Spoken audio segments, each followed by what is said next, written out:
Hey everybody, today we are going to start our new topic, and that is nature of management. Now students, management is one such concept which is a dynamic concept. When we say dynamic, as written here, management is a dynamic subject.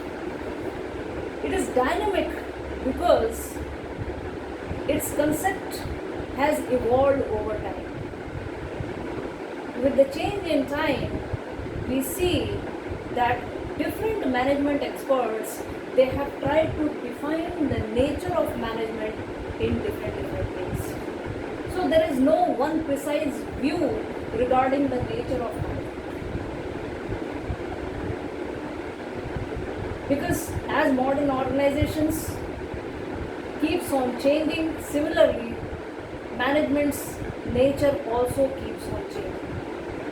But if we take a broader perspective, we can see that the nature of management, basically it has been categorized into three parts.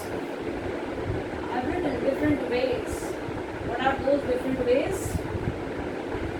Some has said that management is an art. Some have described the nature of management as science. Others have also tried to describe the nature of management as profession.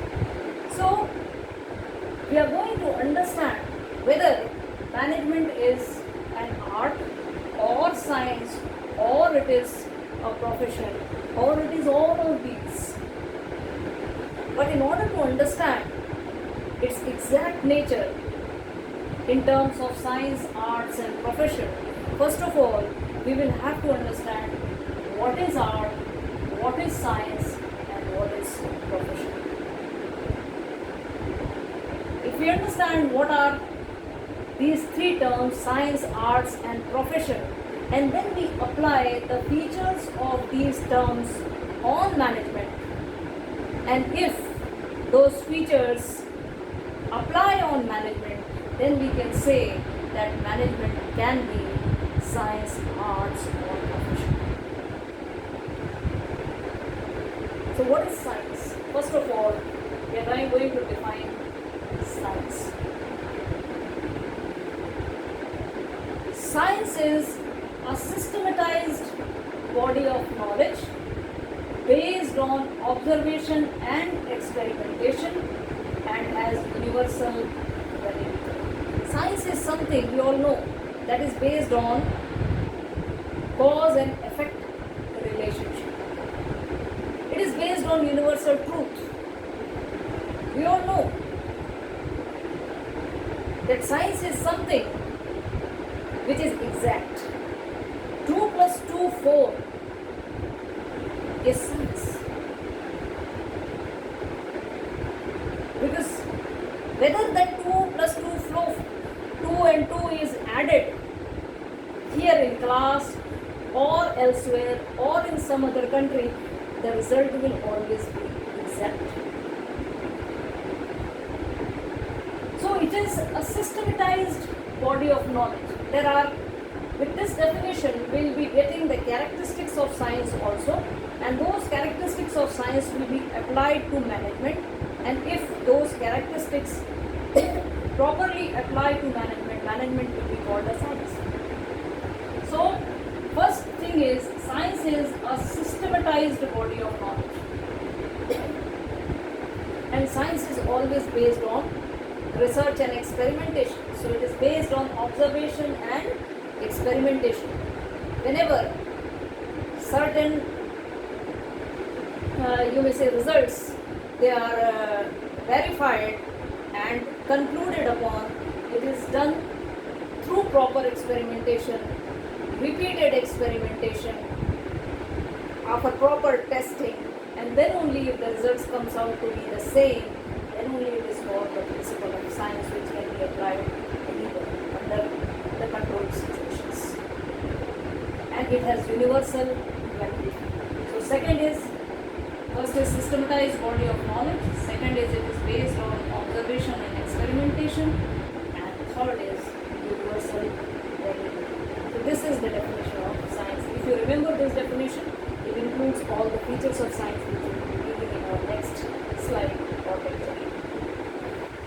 Now, studying engineering is a science, because what you are doing, all the engineers, they are gaining knowledge related to a particular discipline there.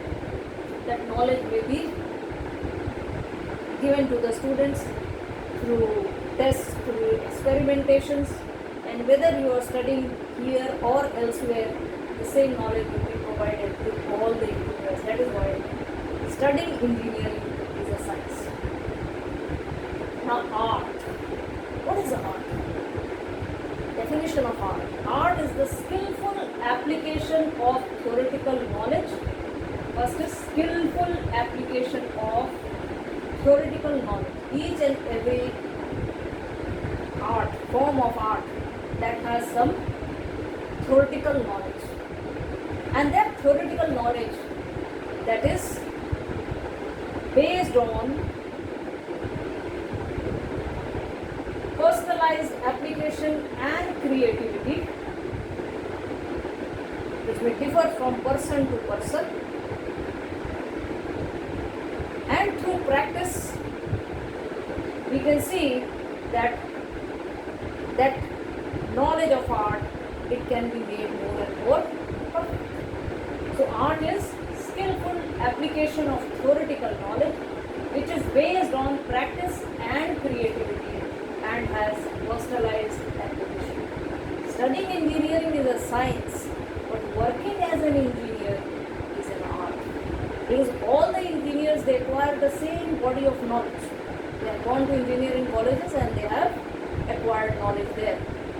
And that knowledge, acquiring of knowledge, that is what is called a science. But we see that working as an engineer is an art. Because each and every engineer works in his own unique style. The practice and the creativity with which the engineer works gives the result. So whatever knowledge he has acquired, he has applied in the real field, and that application is for him. And then we move on to profession. What is a profession? Profession is a well-defined body of specialized knowledge. Doctors, lawyers, CAs, accountants, they are all called professionals. Why? Because they have acquired a specified knowledge that may be related to the particular field of activity. So, professionals always require specific qualification and experience related to a particular field of activity, and they utilize that knowledge and experience for providing services to its clients. And for that they are dedicated. For example, if the doctor is treating its patients, it is a service which it is providing, although it may be charging something in the form of a fee, which is a source of livelihood for the doctor. But he is a professional doctor. His profession is that of a doctor. That is why it is called profession. So we will be understanding whether management is science, art, or